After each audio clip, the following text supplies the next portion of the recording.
Hey, it's Ed. Before we start, I've got two quick announcements I want to make. First, and most importantly, I want to thank some brand new Patreon supporters: Chloe Nostrant, Courtney Bennett, Chris Hall, Prairie Fire, and Troy Ellenberg. These 5 folks signed up to support the podcast through Patreon, which is a monthly option. But if you want to learn about all the different options, you go to mountainprairie.com/support. The second thing I want to tell you about is an organization that I've been very impressed with over the last few years, and you probably already know about them because I talk about them so much. And I also want to share a special offer that they are giving to Mountain Prairie listeners, and that organization is the Free Flow Institute. The Free Flow Institute is a Montana-based organization that builds opportunities for creativity, space, and access to wild places for writers, artists, and leaders of all backgrounds. Free Flow eliminates the barrier between you, your ideas, and your environment by bringing together emerging and established writers, leaders, artists, and communicators together into wild landscapes. The lineup of Free Flow instructors includes many past guests of the Mountain Prairie podcast, including Alexis Bonagofsky, Hal Herring, Brendan Leonard, who is in this episode, and Chris Latre. I want to share 2 specific opportunities with you now, but I'd also encourage you to check out the entire catalog of 2021 Free Flow Institute offerings at freeflowinstitute.com. The first one is with environmental journalist Heather Hansman, who was on this podcast a while back, and we discussed her book, Downriver Into the Future of Water in the West. This June, Heather is leading a 7-day journalistic exploration of the Green River's Desolation Canyon, focused on inquiry, truth-telling, and resonance in the realm of Western water resources. Free Flow's 2021 Green River Field Institute has limited space and presents a unique opportunity to learn firsthand about issues facing Western rivers while floating downstream and writing alongside Heather Hansman. And the second one is in September, where you can join Pulitzer Prize finalist William DuBois, who was also on this podcast, on a 5-day creative writing workshop on the Green River's Gates of Lodore. You'll spend days floating between canyon walls, analyzing the concept of change in literature, climate, life, and writing.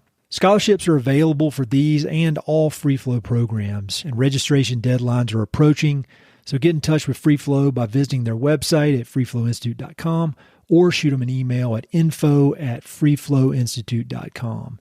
And the coolest part of this whole thing is that the first 10 Mountain and Prairie listeners who register for a 2021 Free Flow program will get $100 off their tuition, which is an awesome deal. Just mention the podcast when you register. Thanks a lot.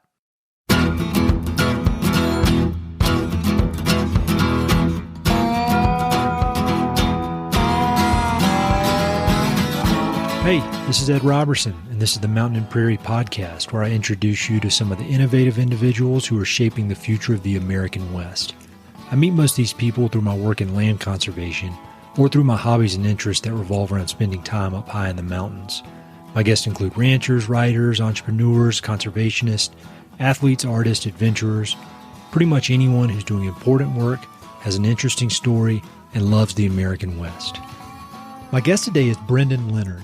Brendan is a prolific writer and artist who's best known as the creator of semirad.com. He's also the author of a brand new book titled I Hate Running and You Can Too: How to Get Started, Keep Going, and Make Sense of an Irrational Passion. The book offers motivation and witty insights into the sometimes crazy pastime of running. And Brendan knows a thing or two about running irrational distances. He's completed multiple 100-mile ultramarathons, ran 52 marathons in 52 weeks, directed the film How to Run 100 Miles, and co-hosts the Off the Couch podcast, which features interviews with runners of all stripes. Through his books, filmmaking, and writing on semirad.com, Brendan offers a unique perspective into the world of outdoor recreation and adventure. Rather than focusing on the mind-blowing feats of super elite athletes, Brendan's work highlights the passion and determination of regular people who enjoy pushing themselves hard in the outdoors. Brendan has also perfected the ability to draw larger life lessons from these outdoor adventures, lessons that can be applied to creative endeavors of any kind. You don't have to be a runner or a mountain athlete to glean actionable wisdom from Brendan's work, and I personally credit Brendan's influence with helping me to grow and evolve Mountain and Prairie. Brendan and I connected a few days before the release of his new book and had a fun and wide-ranging conversation about everything from running to reading, from Ted Lasso to Matthew McConaughey. We started out by talking about his new book, I Hate Running and You Can Too, how the book came to be, the process of writing it, and how its lessons can be applied to writing or other creative pursuits. We then talked about some of his own running achievements, including his running 52 marathons over the course of 52 weeks and the life lessons he learned from that year-long commitment. We talked about the fallacy of looking for hacks in running or life, some of Brendan's creative heroes, the importance of vulnerability, the process of finding his own creative voice, recent good books, and much more. If you're the type of person who likes to push yourself creatively or physically, this episode is full of wisdom and insights that you can put to use immediately. I'd also encourage you to check out Brendan's new book and really all of his work. Check out the links in the episode notes or just head to semirad.com. Huge thanks to Brendan, and I hope you enjoy it. For people who may not be familiar with your work, I just want to dive straight into this book. So could you just kind of give an overview of this latest book and what it is and how it came to be? Yeah, I had written an essay like 3 or 4 years ago called I Hate Running. And it was just sort of this joke about, how awful it can be and, how I struggle to do it every week and stuff like that. And sort of ended saying, you should try it because it's great. I hate it, but you should too. And I feel like the title of the book was pretty easy. It was I Hate Running and You Can Too. And it just seemed like a 90s infomercial to me, where it was like, I lost such and such pounds on this program and you can do it too. The A in the word hate is a heart. So you can't say it, you can't type it really, but it's sort of about this love-hate relationship we have with this exercise thing. And it's a really quick read. I sort of modeled it after Austin Kleon's books on creativity, which are these, like Steal Like an Artist is the most famous one, I think, where it's like 10 concepts real quick. Like maybe, I think those books are about 10,000 words total. So there's, New Yorker articles that are longer than that. So mine is about 12,000 and has 65 different illustrations and charts, just covering everything from, it's not really the nuts and bolts of like what shoes to wear and how to train and what to eat and how to stretch and things like that, because I'm not an expert, but I'm an expert at figuring out how to get it done and what it can do for you. So it covers things like procrastination, the benefits you get from running that you don't think about, why you can do it, even though it doesn't make any sense to run more than, say, a couple hundred feet to catch a bus nowadays in our evolution, why it's rewarding, why it sucks, why saying you love something is way different than saying I like something, Yep. So it's kind of fun. I had to like take a sense of humor about the whole thing and be self-deprecating about it. And I wanted it to be a thing where people who were curious about running but really were maybe a little shy to try it. Like I wanted it to be a book that could talk them into trying it, but also a book that people who have run for a long time read it and say, oh yeah, this is me. This chapter or this chart in here, this is totally how I feel about it. And give people a way of speaking about it or to communicate it to people who don't understand them, because if you're a runner, you're probably the weird person in your family or your office or whatever, because nobody else does it. And I wanted to give people sort of these brief snippets of language or graphics to be able to say, yeah, that's it. That's exactly why I do it. It's weird, but that's why I do it. So. No, I love it. And I mean, I wouldn't really consider myself a expert runner by any means, but I enjoy it and I've put in my time. But I always think about, like when I was reading this book, I was thinking, man, I wish this thing had existed, when I was in my mid-20s and I was just kind of figuring out this running. And I clearly remember the first time I ever ran 6 miles and it's because I got lost.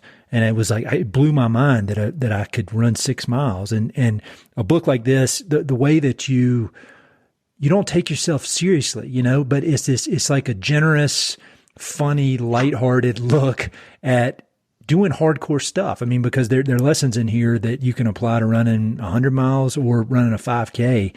And I mean, I think I love it. I love the content. I love the tone. It's hilarious. Like, again, I wish I could go back in time and give it to my 25-year-old self.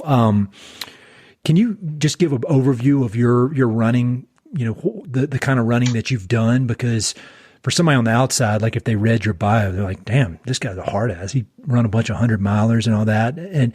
But I think the way that you've gone about doing it is very doable, and it's very hard. Running 100 miles is hard, but I feel like you have this approach of, hey, look, if I can do this, anybody can do it if you're willing to put in the work. So can you talk about running and just kind of your progression as a runner?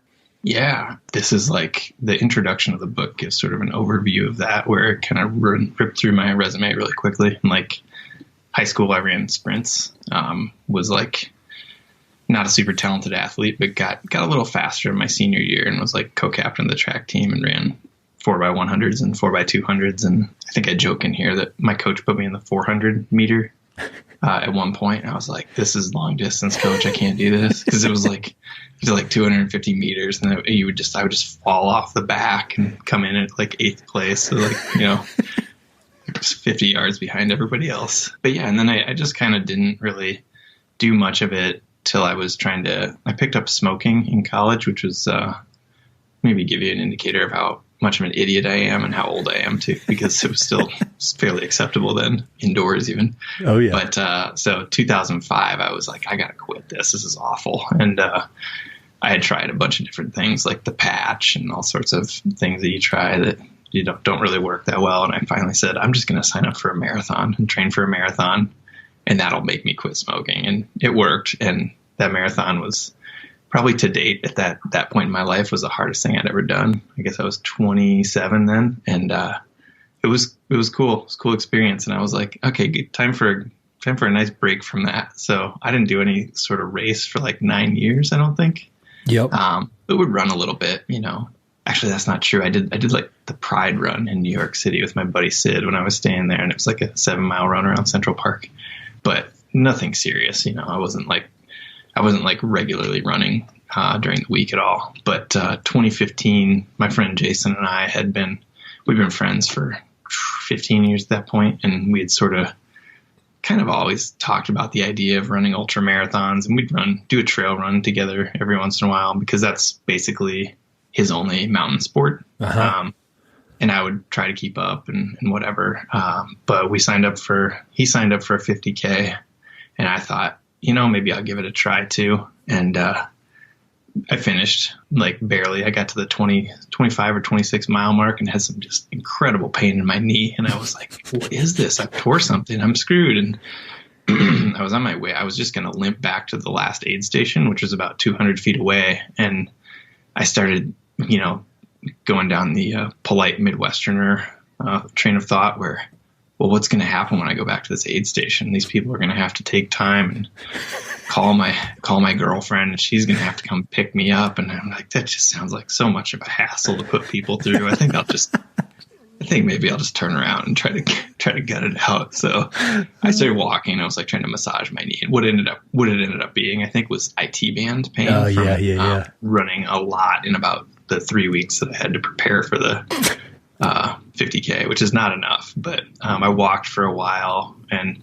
was able to slowly start jogging. And then, by the last mile or two, I was able to run in. And I survived it. And I was like, that was pretty cool. And when did you think it was cool? Like what was it when you finished? You were like, this cool, or was it 2 days later and you're like, oh, I could probably do that again? Yeah, I mean, part of it was during it, where you're just like, I think the thing that spoke to me about ultra marathons more than like road races is that it's not like nobody looks at you funny if you stop and walk for like several miles, or you're like take 5 Oreos away from an aid station and like walk for a while. It's like sort of this combination of hiking and running for most people, I would say, especially in the mountain races where, you've done the Run Rabbit Run. Literally no one is running the first 3 miles. It's impossible. Yeah. Gains like 3,000 feet of elevation. Like no one could actually run that, So it sort of gives you that leeway, I guess, where it's like, it's okay to just like take it easy for a few minutes and then start running again. And I was at a point in my life where I just enjoyed the ability to just keep moving, when it hurts or when you mentally want to quit, it was just like, it just made sense to me and was really fulfilling at that point. So yeah, a couple days after, the day after was cool to realize my knee wasn't going to be like broken and I was going to be able to ski that fall or whatever. It was just a little weird IT man thing. That was neat. And then it sort of opened the door to go, okay, well, there are all these other longer distances. I wonder what those are like to explore, So yeah, after that Jason and I did a 50-miler together in Wisconsin, and we finished a half an hour before the cutoff. And then we had in our minds we were going to sign up for 100 in like a year or two, I think. And then I think I did one more 50-mile race, and it was kind of okay with, I thought, yeah, okay, I can see what happens after that. And then, yeah, we signed up for the Run Rabbit Run in 2017. And we were kind of just saying, we want to just try to find something to do that's 100 miles, that's challenging, but maybe not one of the mega famous ones that's really impossible to get signed up for. Yeah. And I had pitched a film idea about it. It was essentially Jason's life story in a nutshell, is like just dogged persistence of everything in life. So 100-mile race, his first 100-mile race seemed like a great story to try to tell. And I think we both probably felt the pressure of, well, we have to finish now because nobody wants a story about how persistence pays off, but like you quit at mile 80 or whatever.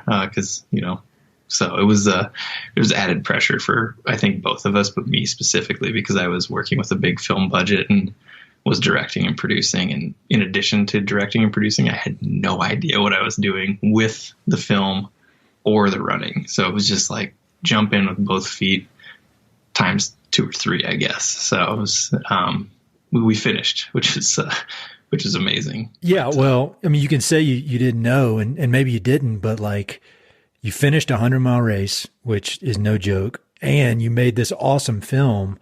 And I told you the first time I met you, I said, I watch all these ultra running films. I mean, I'm kind of obsessed with them, and that's the best one I've ever seen. I love it. And then since then on this podcast, I can't tell you how many people, when I ask a question at the end, like, what's the best film you've seen in a while? And yours comes up over and over and over. And so, I mean, I think there's a million lessons there for people to get that, you can sit around planning this stuff all day, but there's no, whether it's creativity or athletics or anything, but there's no substitute for just jumping in and doing that. And that's what I think your book is. It's not really veiled at all. I mean, I think it's pretty clear that your new book, I Hate Running, is that you could substitute the word running, put writing in for running, or put music, practicing the guitar. And it's kind of the same technique that has allowed you to find success in running has also allowed you to find success in your creative endeavors. And I mean, that's one of the things I want to talk about a little bit more. And that's why, people listening to this, even if you don't give a shit about running, there's lessons to be learned. So one other running specific thing I want you to talk about is your 52 marathons in 52 weeks.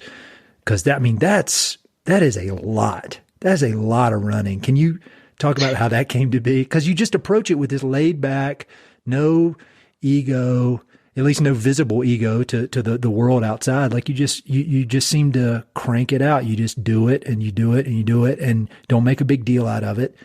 And I love that approach. And the results are, I mean, it's a badass feat running that many damn marathons.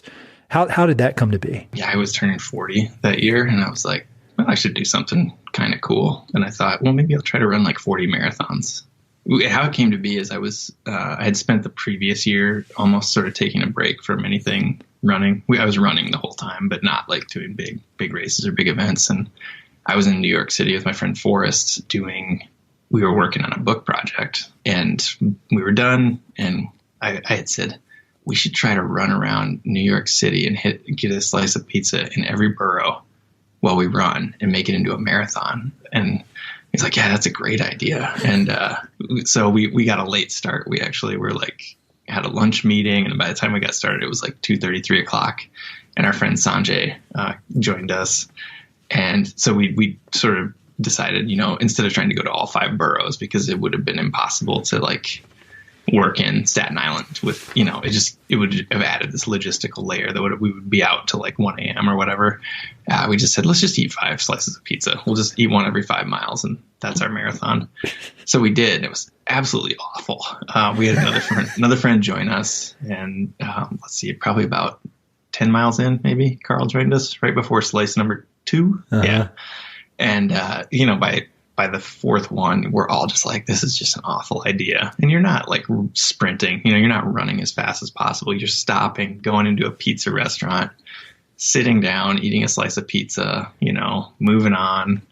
Plenty of times where we were like, we got to find a Starbucks because somebody has to use the bathroom, because of course this is a terrible idea. And, people are having digestional issues, myself mostly, but it was fun. We got it done. And it was just like, I felt like that wasn't that big of a deal because we kind of took it easy. I don't even remember what our total time was. It was probably like 5.5 hours or something, and I had done, like a marathon length training run before, and it's a big deal when you do your first one. The first one I ever did just crushed me, but then you start setting your sights on other distances, and that becomes like your training run. Mm-hmm. If you're trying to run a 50-mile race, as you're like, your longest training run is like 31 miles or something like that. So you're going out and you're like running that marathon.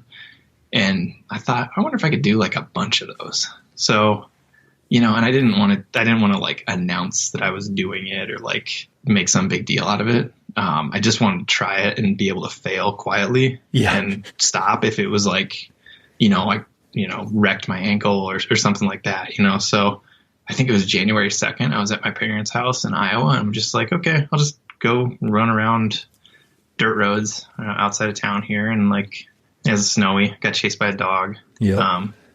And then I thought, well, okay, 3 days later, I'll try to do another one. And I did. And, they're not like, I'm just filling up a race vest and like taking snacks with me and like eating gummy bears or whatever it was. And like, okay, I did that. It was like 4.5 hours, whatever. That's pretty much what I do. And I pretty much have like a meter, like internal metronome where I was running like 420 marathons, mm-hmm. It was like right around 10-minute miles that was doable for me.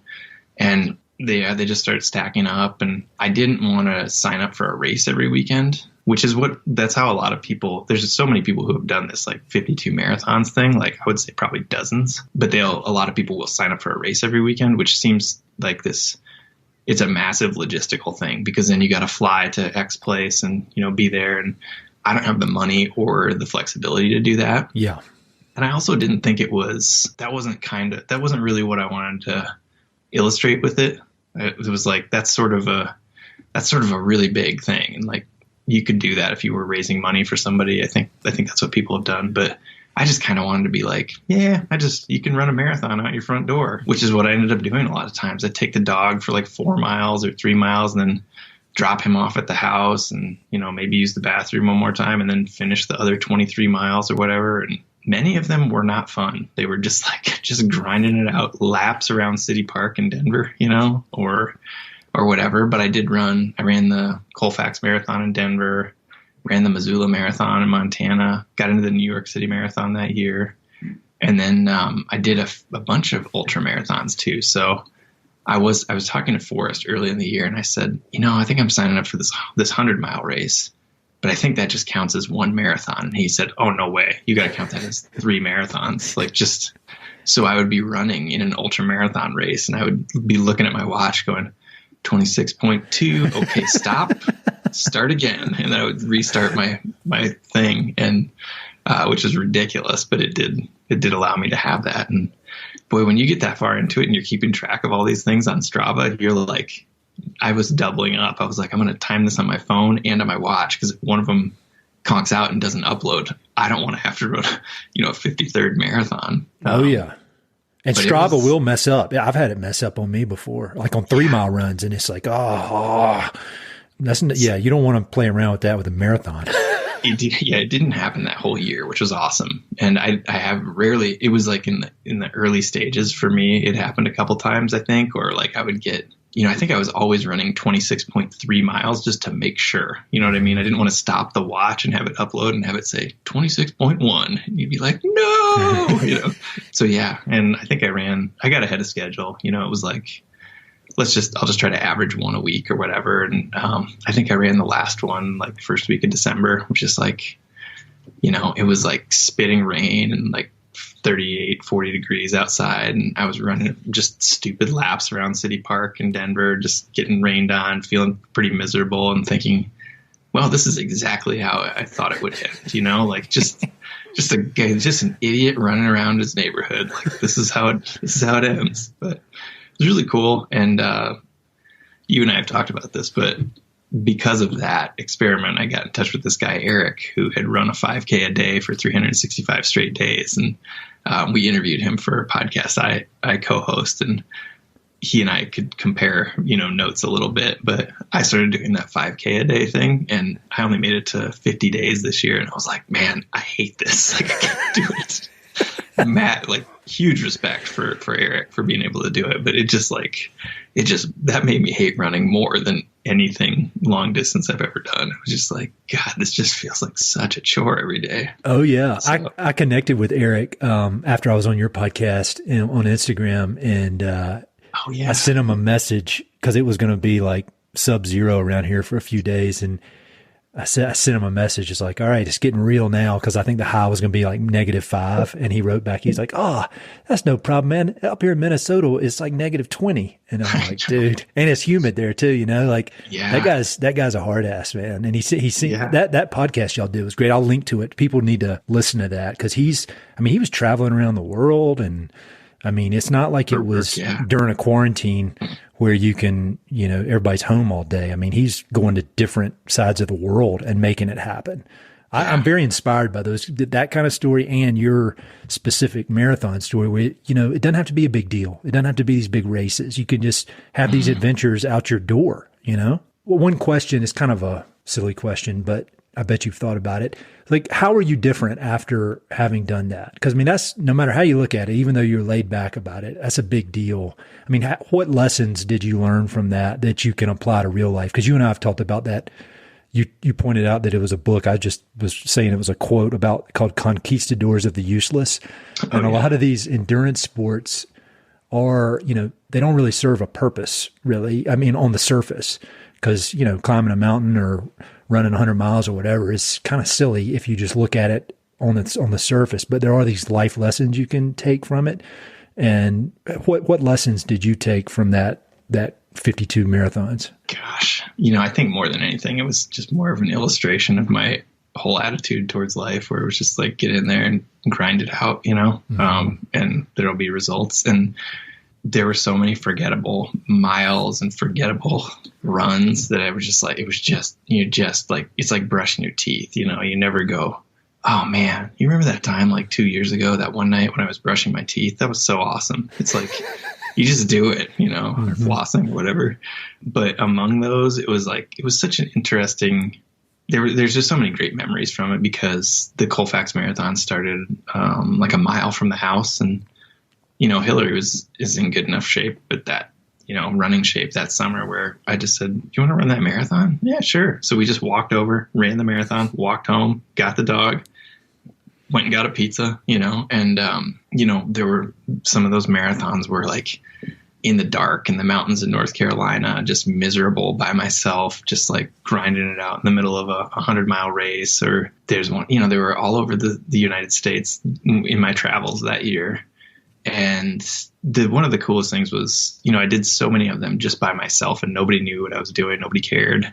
But one of the last 10, I think New York City was like 47 or something like that.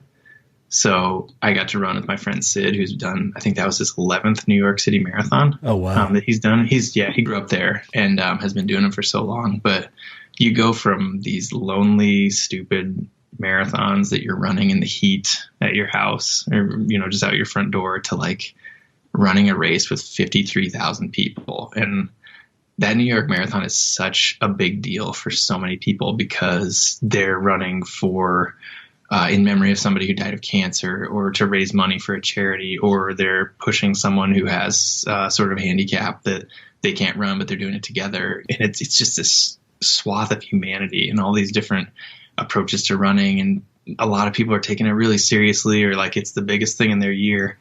And I was, I kind of walk up to the starting line like, well, it's just another marathon. And to me, because I'm like doing a bunch of them this year, but it was so cool, to like see all the different interpretations of it after I'd just been like, stamping them in a notebook all year, just like another one, boom, another one, and it was like one of the most fun running experiences I've ever had. So it became like this sort of tourism thing that was cool. Mm-hmm.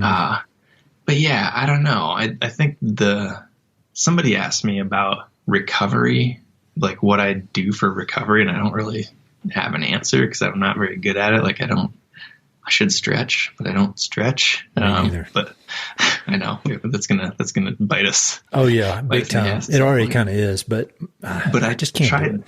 Yeah, no. I'm trying to get better at it. But that year, I would do things like I would think, so like there are people who had done 52 marathons in a year. There are multiple people who have done 365 in a year. And we're not talking like young, professional endurance athletes. It's like one of the people is like a couple from Australia in their 40s or 50s, I think, when they did it. And they ran a marathon every day for 365 days. And I'm like, well, I could probably pull off 52 of them, as long as I don't get injured. But the thing I did that I thought would help, and I have no proof that this worked or didn't work, but I told myself I was not going to let my body be convinced that a marathon was a big deal. So I'd run one of these and I would come home, and depending on what I was doing that day, I would still stand up at my stand-up desk, and like the next day, if I had to do some landscaping, I would make myself do it and not act like it was a big deal, not just like lay on the couch for the next 48 hours or whatever. And I don't know if that helped my mental recovery at all, but it was like a way of just saying, this is what we do now. And I'd kind of learned that through I feel like I did a bike tour across the country in 2010 with my friend Tony. And it was just get up every day and pedal the bike for 8 hours or however long it took us.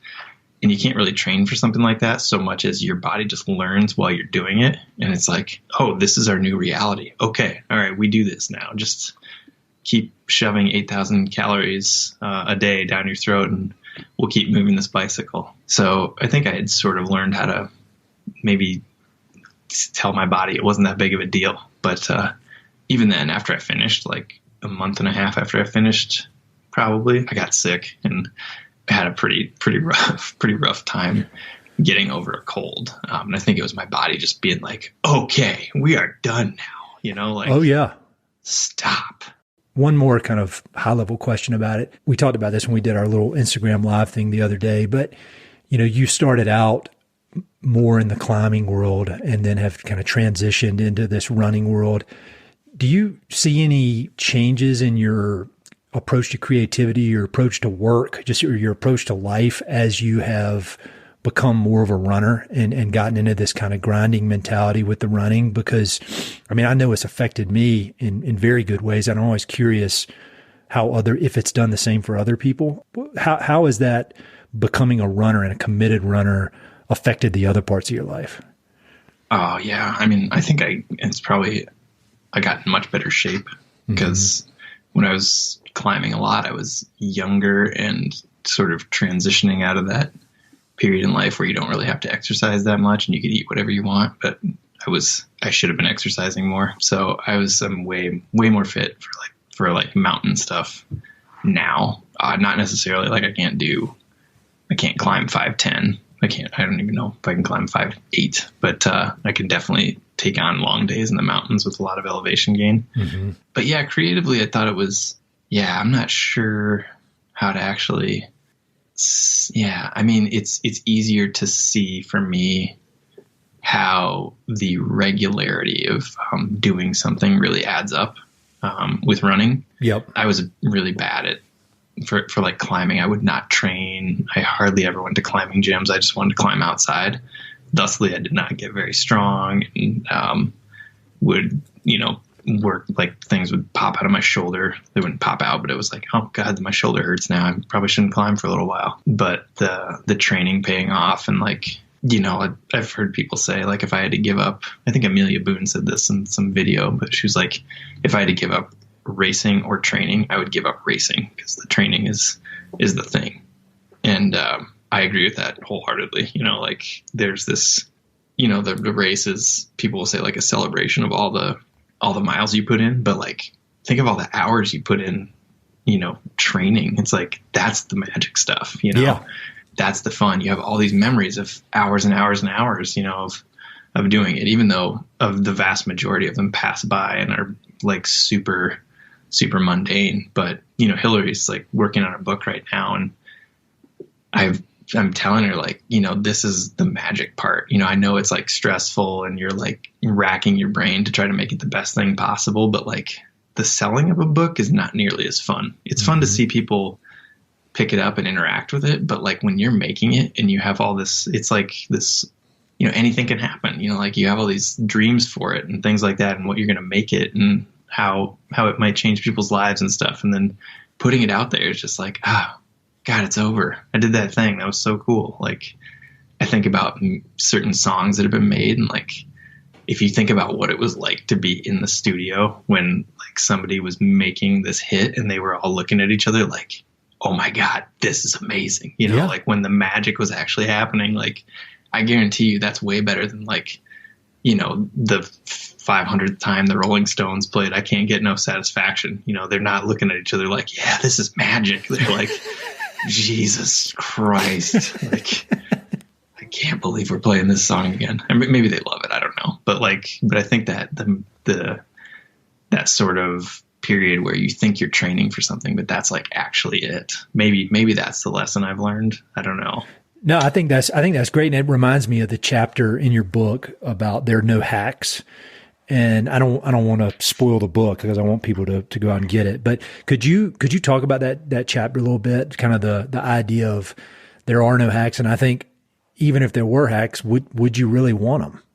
Like, because you want to put it, like you just said, putting in the hours, that's where the reward comes from. But I think it takes experience to figure that out. Yeah, for sure. And I think like there's this quote that I think it's Ronnie Coleman, the bodybuilder, and it's like he's an old school bodybuilder, and I think James Lucas, the climbing writer, has mentioned it many times before. But it's everybody want to be a bodybuilder, ain't nobody want to lift heavy ass weights. It's like we really focus on the results in America, and like I think the idea of like The Voice or American Idol, those shows where everything happens in like 5 minutes, is such an illustration of how we place so much emphasis on this what we think is a magic moment of results happening. And you can't possibly show the years and years and years people spent learning to sing. We just like see them pop up on stage and we're like, oh, they're so talented, and like bodybuilding doesn't work like that. Creativity doesn't usually work like that. And running doesn't work like that, So I think we're trying to,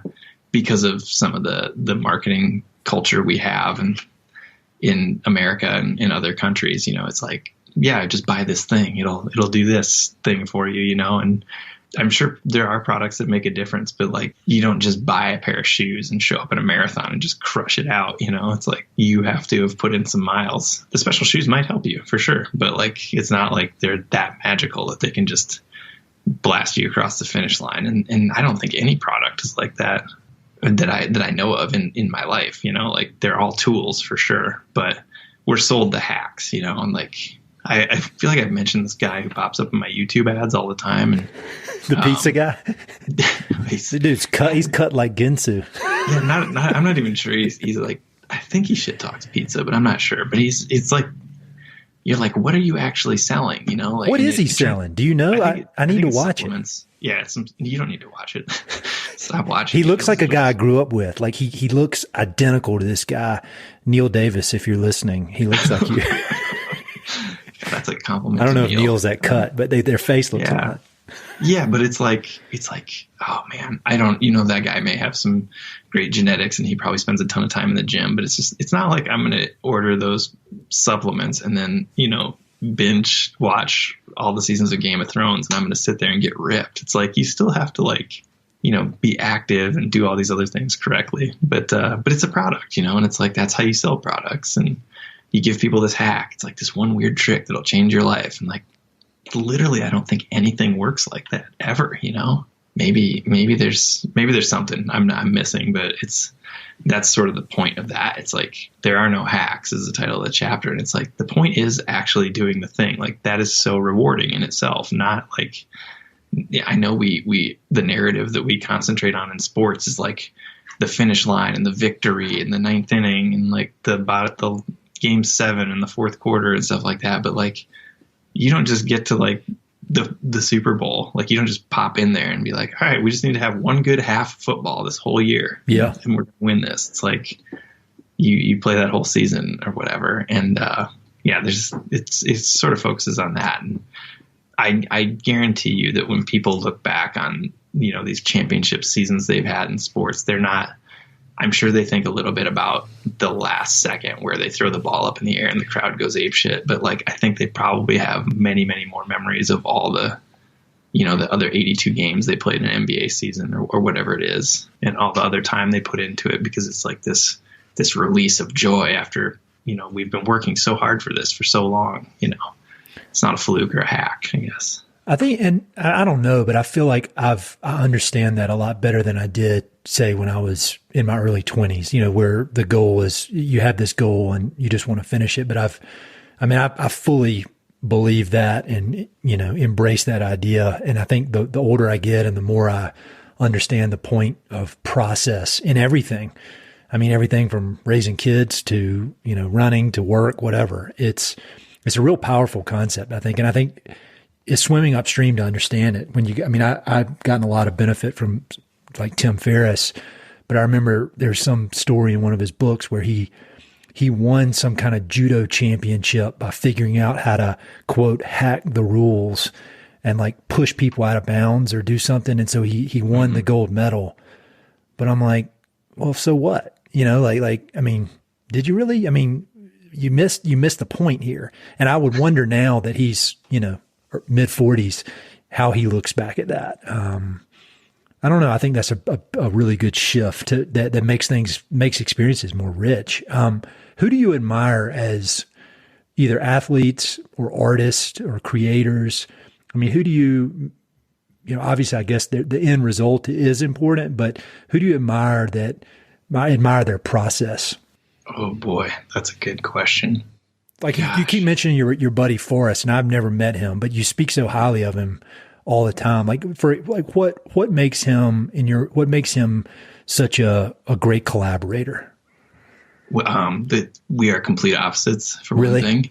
Yeah, I mean, he's like, I am a disaster at like aesthetics, and you know, he's a great athlete, a natural athlete. I've seen him do things with like that I would think would take years of practice for me to obtain the sort of mastery that would be necessary to, like, I don't know, row a raft through like lava falls or, you know, lead of like a 5'11" pitch or whatever. He picks things up so quickly. But I am like details and sitting down and doing the homework. And he's like, doesn't use like filters on his cameras or even lens caps or like clean lenses a lot of times. And you're like, oh my God, what is this guy doing? And I've seen other like career photographers be like, oh my God, you got to protect your lenses. And he's like, nah, it's part of my thing.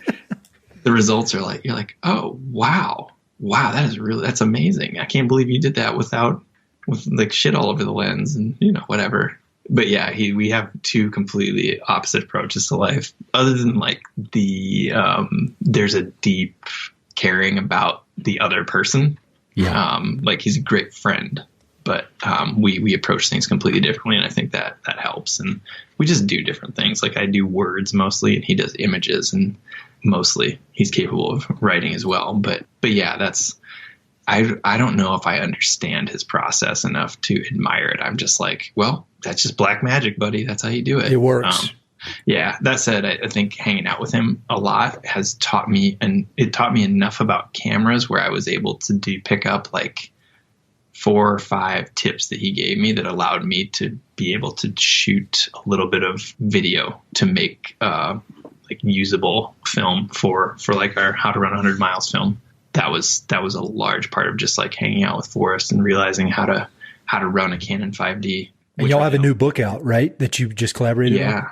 Yeah, it was postponed from last year. It's called The Camping Life, and it's this coffee table book that we spent almost all of 2018 running around the country with our friends, trying to document all these different types of ways of sleeping under the stars, from big wall climbing to snow camping to kayak touring to just everything. So it was a super fun year. And it was supposed to come out in 2020, but it was postponed because of the pandemic. But yeah, he's interesting. I don't know if I learn much about the process of creativity from him, because it still doesn't.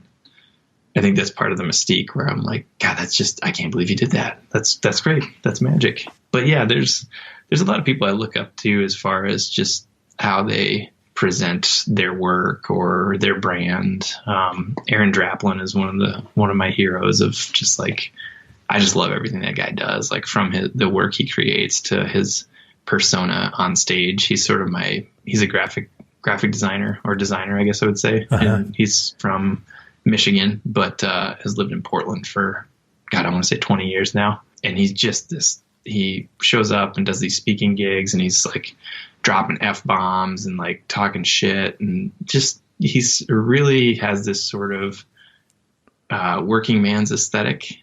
One of those things where he's kind of trying to tell you, like, you almost think you could do it when he's done talking, and then you get into it and you're like, whoa, no, he actually is like, I can't, I love this would take like years to learn this. Yeah. But he's so fun to listen to. He's just like this bear of a guy who just like will talk some shit. And I have told him, I've emailed him before and said, just so you know, I'm sure a lot of people email you fan letters, but before every time I go and speak anywhere, when I get a speaking gig, I watch like 4 or 5 minutes of Draplin talking, because it brings me down. I'm like, he can do it. I can do it.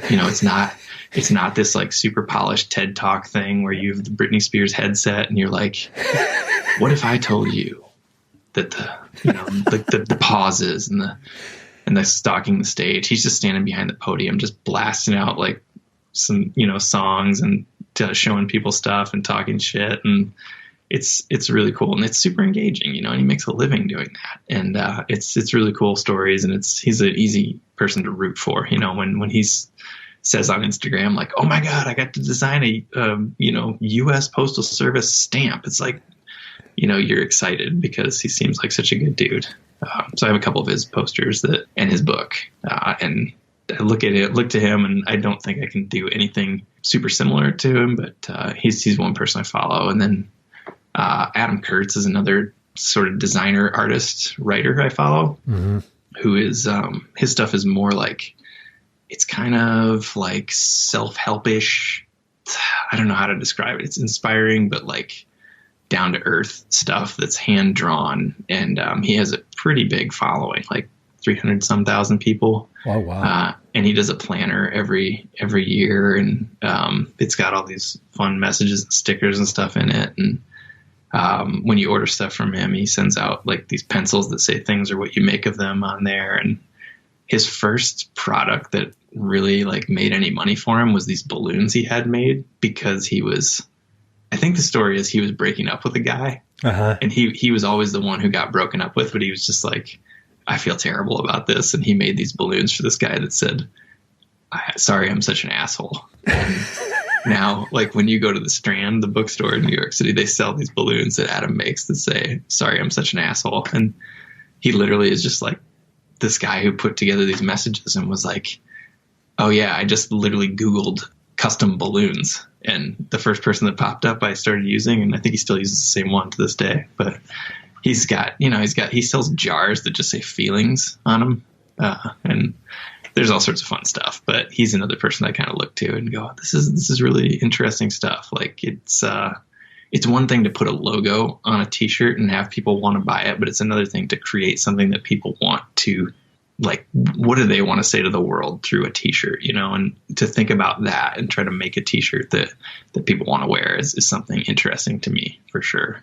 Well, no. And when you describe both of those guys, first of all, every time I talk to you, I get all these recommendations that I've never heard of and that are super interesting. Like the other day when we were talking, you sent me the guy who writes a funny movie reviews, and I'm like, I never heard of this guy, and it's awesome. And so I first of all, I appreciate the you pointed me in the direction of these people. But then with both of those people, it seems like they, through one way or another, they have found their voice, like they are themselves. That guy, he's not some TED Talk robot. He's himself.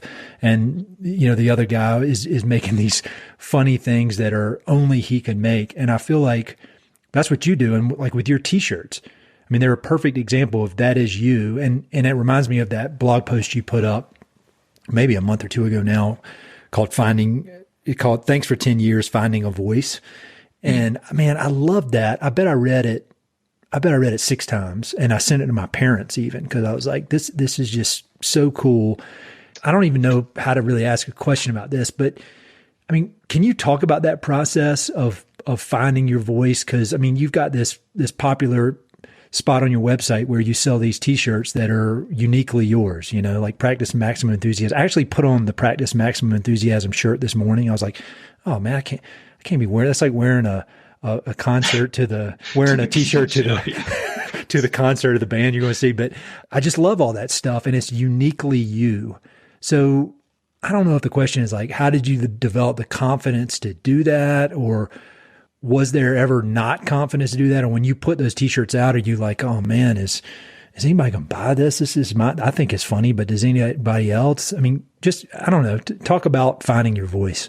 Yeah, boy. I think, when I wanted to be a writer, when I was like 22, 23, I thought in my head, this is how it works. You sit down, you write like a book manuscript, and then you send it to as many people who work in New York as possible. One of them picks it up. And then in like 6 months, you sell a shit ton of books and you're famous, and then you're a writer. And it's funny. That's not how it works, I guess. And I think a lot of people have different metrics for what they would consider successful for like being a writer. If you want to write for the New Yorker, or if you want to write for Outside Magazine or whatever, like that's your bar for success. I guess fortunately, or maybe unfortunately, probably fortunately, I would say, is like that story you're talking about, finding a voice, is really about like trying. And with the way things work with sort of self-publishing, or whether that's writing a blog or writing tweets or like posting your photos or drawings to Instagram, or however you're getting your work out there. I think a lot of us, and especially myself, like when you fail early on, you fail small, like you don't have a big audience. Mm-hmm. So you can slowly kind of learn to do your thing in a way that resonates with people, or find those topics that you like to talk about or whatever. So when I would do things and they don't go anywhere, it's not like it's launched. People say things like, I'm launching something. And I'm like, I've never launched anything. It's always been like a slow roll. Like you spend years in first gear and then you shift to second gear. And like, it is not at all like a rocket taking off of a launch pad, Yeah. Which I think is something that happens more if you have a lot of money behind whatever you're doing, or venture capital or something. But yeah, it's like this slow thing. And, people react to my stuff when they do. It's like it either resonates with them and I get to get some feedback, or I see it getting shared, or it just kind of falls flat and people ignore it. So it's not like this, are people going to hate this or love it? It's more like, oh, they like it, or they didn't ever see it. Which is an interesting way it's not failure. It's just like more information on how to do things better, or like, oh, that one was kind of off. And even then the failures where I would write a blog post or whatever and spend several hours on it and be like, oh gosh, I hope people like this. And it goes up on Thursday and it's just crickets, and I'm like, oh, okay, next week. But then years later, I would run into somebody at like a book signing and they'll be like, man, that post you wrote about such and such, that really, I was at a time in my life where that really meant something to me, and whatever, that's my favorite thing you've written. I'll be like, okay, well, I wrote that for you then, because literally no one besides you and my mom read that one, So it's I guess there's like, you're trying to figure out who you are and what people like and all these different things. And it's sort of like, I think when I started, like as a young person, I was like, I would love to just be validated and have people talk about me, like think I'm a good writer, and like, meet cool people because of that. It's like sort of a, I don't know, narcissistic way of looking at it. And then it's just, like by the time my stuff was starting to go anywhere, I had transitioned to thinking, well, what can I do that's going to help people today? Whether that's,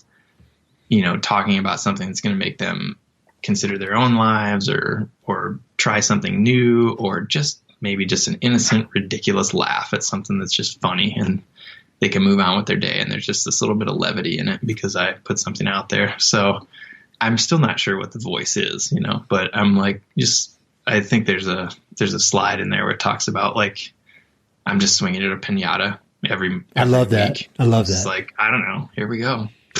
Let's see. Maybe it'll hit this week, and every week's different. Like this week seemed to be like I hit the pinata and some candy came out, but last week wasn't as good. And like whatever, you have all these. You have an unlimited amount of swings, So well, that's just trying. You set it up perfect because like literally the next bullet point I had on my stuff here is I feel like all your stuff. You said I want to help people out. I want to put this in. I feel like whether you know it or not, there's this kind of spirit of generosity in your writing, and you're talking about your experiences, but like your current book, this book that's coming out this upcoming week is, it's inspiring and it's motivating. It's trying to help people figure out who maybe want to run, help them, figure out how to do it. And then there are these, you could say it's helping people figure out how to do anything that requires a grind. But then like your other book, one of your other books, 60 Meters to Anywhere, you put out your life story and it's, you're very revealing about, your struggles with alcoholism but it's to help people, like I think it's the kind of thing where it's like, look, I went through this, I figured it out. You can too. That's how I take it. And I'm not trying to put words in your mouth, but it's this generous spirit of like offering something up, offering up your experience to other people. And like with 60 Meters Anywhere, there's this vulnerability that's required to do that I would think is pretty hard. It would be extremely hard for me. But is that a decision you've made, or is it just something that's kind of seeped through over the years? Well, and that's like, I was just talking to a friend about this today, but I thought that was like the one story I had, like an early draft of that book was called The Only Good Story I Know, which is a ridiculous, stupid title. I'm glad it never went anywhere. But I thought, this is, I took a class at the University of Montana with Judy Blunt, who was a best-selling writer. And it was a creative nonfiction class. It was sort of got me outside the journalism program. And you had to sit down at the beginning of the semester and say, what do you want to write about? And you'd meet with Judy and I was like, I just felt like a fish out of water there. I was like, I haven't really done anything in my life. Last summer, I literally went to rehab and spent like a week in jail. And then I moved to Montana. I just don't I haven't traveled. I meet all these interesting people and they've like through hiked the Appalachian Trail or like they're from, they've traveled all over the world or had cool jobs. And I just don't have anything to talk about. And she's like, well, most people don't go to rehab or jail. So you can talk about those two things.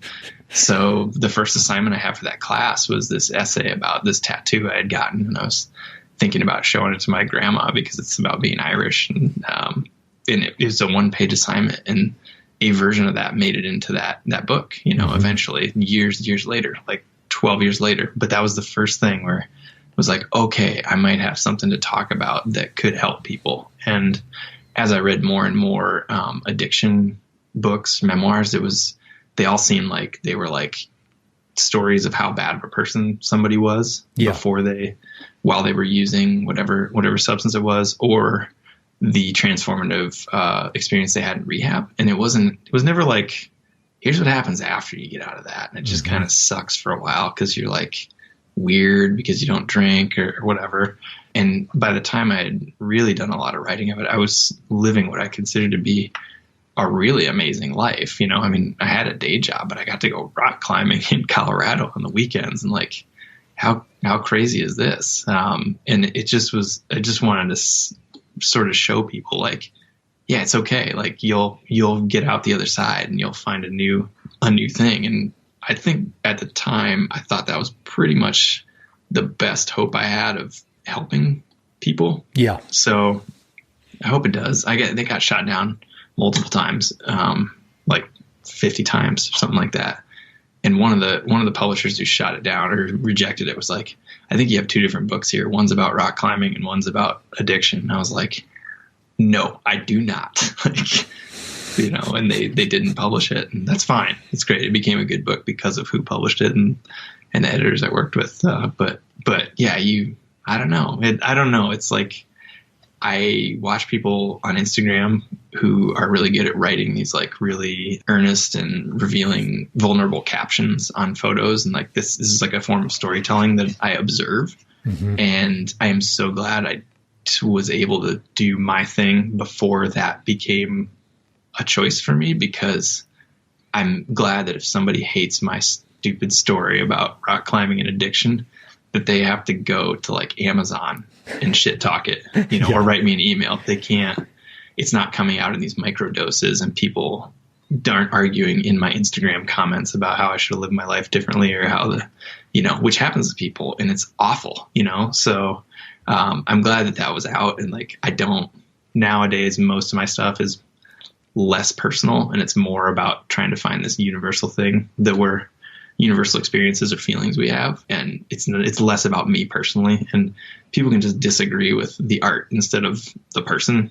And, which I think is, when it's a memoir or whatever, it's just doubly painful, because you're like, maybe I shouldn't have written that. Maybe I shouldn't have done that in life too. Like, geez, this person's pretty harsh, which totally happens to people. And it's not a cool thing, because that instantaneous feedback that they can just drive by your Instagram post and take a shit on it in a performative manner, something they would never say to your face or in an email, but they'll just like drop it in the comments. And so I'm glad it's able to help people. And in a way, the handful of people who write me an email every once in a while and say, hey, I read this and it got me through a tough time or whatever. But yeah, like that's about the limit of my vulnerability that I would like to have out there, for sure. I think that's anybody's limit. I mean, it's a very vulnerable thing, but there's so many lessons in there. I mean, I loved it. I hadn't read it until before, you and I got introduced, and I read it like, the week or two before we met, and I couldn't believe how, I mean, I loved it. I cranked through it in like 2 days, and I just can't imagine how many other people it is touched. But all your work does, I mean, that's serious, and is deep, and it's vulnerable. But some of your stuff is really funny and lighthearted, but it's got an equal power, I think. So I just really admire everything you do. I mean, as you know, I got a few quick questions. Can I run through those at the end that I always like to ask? Thank you for saying that, by the way. Yeah. No, it's true, man. You know that. Books. What are some good books you've read recently? I'm reading All Right, the oral history of Dazed and Confused now. McConaughey, my hero. I mean, the book itself is an incredible journalistic work. It's not like she just interviewed the actors. It's like, it goes deep, like McConaughey's roommates and, like Richard Linklater's sister. And like, it's a fascinating book. Yeah, I'm reading I read a book of Japanese short stories earlier this year. That was fantastic. The Penguin book of Japanese short stories.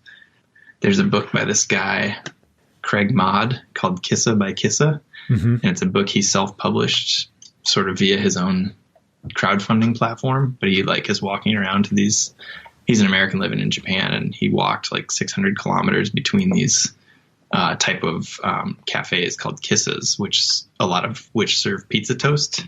Uh-huh. And it seems like the most ridiculous idea for a book, but it's just awesome. I paid $95 for this book. I was like, this is so dumb, but it's shipped from Japan. And I was like, I cranked through it while I was drinking coffee one Sunday morning, and it was just one of the most pleasant reading experiences of my year so far. So, and then what do I have?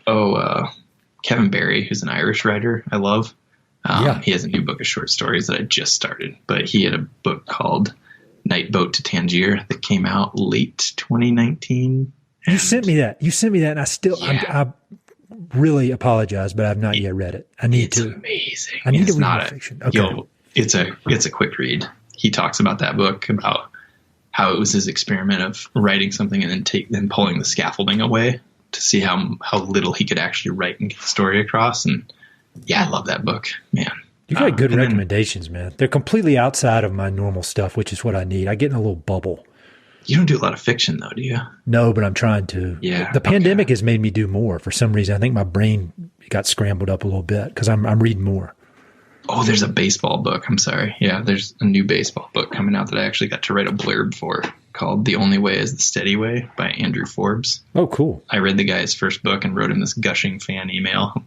And he emailed me last summer. I was like, hey, I got a new book coming out. You want to read it before it comes out? I was like, oh my God, I love this guy's stuff, and it's just essays about loving baseball as a baseball fan. And it's so cool. And I'm not even that into baseball, but I like the feeling that he is able to communicate. It's just incredible. So yeah, I have a couple copies of that sitting on my desk because it's a lifelong dream. I got a blurb in there talking about how awesome he is. So yeah. Any movies, films, documentaries, Roadhouse? Ted Lasso. Oh, I love Ted Lasso. I know. It's just an antidote to 2020. I watched it twice. Somebody told me to watch that, and I started it, and I was like, the first episode, I was like, that's all right. And then every episode, it was more, by the end, I literally did not want it to end. I could not believe how great it was. It was so great. I don't even know how to explain it. People being accountable, people, telling jokes that aren't crushing other people's feelings. It's just awesome. Yeah, I don't know. I'm going through a lot of old movies lately. I mean, my favorite movie of all time is Do the Right Thing. And then probably second behind that is Heat. And Heat is more, I'm in an emotional state to be able to watch Heat more often than Do the Right Thing. Because Do the Right Thing, you never get through it without thinking. You're always God, I'm still thinking about that movie. 30 years later, I'm still thinking about that movie and how they did that. That gunfight scene is unbelievable. That real loud one where the cars are going all over the place. Val Kilmer's, Oh, yeah. Yeah, they've said that, they went to a shooting, I think they trained with Marines or something like that, but they actually used that clip of Val Kilmer in military training now, I guess. Oh, wow. But I'm more about, I love the dialogue and the obsession, the two characters who are obsessed with, with what they do and how they come head to head. And so the diner scene is number one for me, for sure, where it's Pacino and De Niro. I need to watch that again. Oh man. I just bought the movie poster to hang in our room with our TV. And it's I just love it so much. It's such a great film. You feel about that the way I feel about Roadhouse. I've got a poster in my shed of Swayze. All right, so last kind of big question. Knowing everything you know about creativity, the people who listen to my podcast, they love the West in one way or another, whether it's through art or athletics or conservation. Any parting words of wisdom, something you'd like to impart to everybody listening? The millions and millions and millions of people who listen to this? I'm not sure what everybody needs, but I feel like people should just try things, if you're thinking about something, if you'd like to, if the ideal version of yourself would like to do something someday, you should probably just start doing it, and trying it and fail and get better at it, whatever it is. If it's running, writing, creating, whatever, taking a vacation, traveling, learning to cook, learning to play the guitar or whatever. I feel like that's the only thing that's ever worked for me. But yeah, I don't know that I have any advice. I feel like I'm underqualified to give advice to people. Everybody I have on here says that because they're all humble. No, I think that's super advice. My advice is to buy this book because it's awesome, whether you're a runner or not. It's you can crank through it. You'll revisit it. And seriously, I'm not blowing smoke. I love it. So thanks, man. Thanks for everything you do. Thanks for everything you've helped me out with. It's really awesome knowing you. I really appreciate everything. Yeah, man. I'm so glad. Well, thank you for having me. And I'm so glad Tori introduced us however many years ago that was. It's so fun. So fun to keep chatting with you. Hey, it's Ed again. Thanks so much for listening to the podcast. I know your time is valuable, so it means the world that you spend it listening. If you want to support the podcast and help it to continue to spread and grow, there are a few ways you can help. Number one, pass it along to a friend or share it on social media. Word of mouth recommendations are the most powerful way for ideas to spread, so I'd love it if you could share the podcast with a few pals who might enjoy it. Number two, you can go to Apple Podcasts and give it a 5-star review.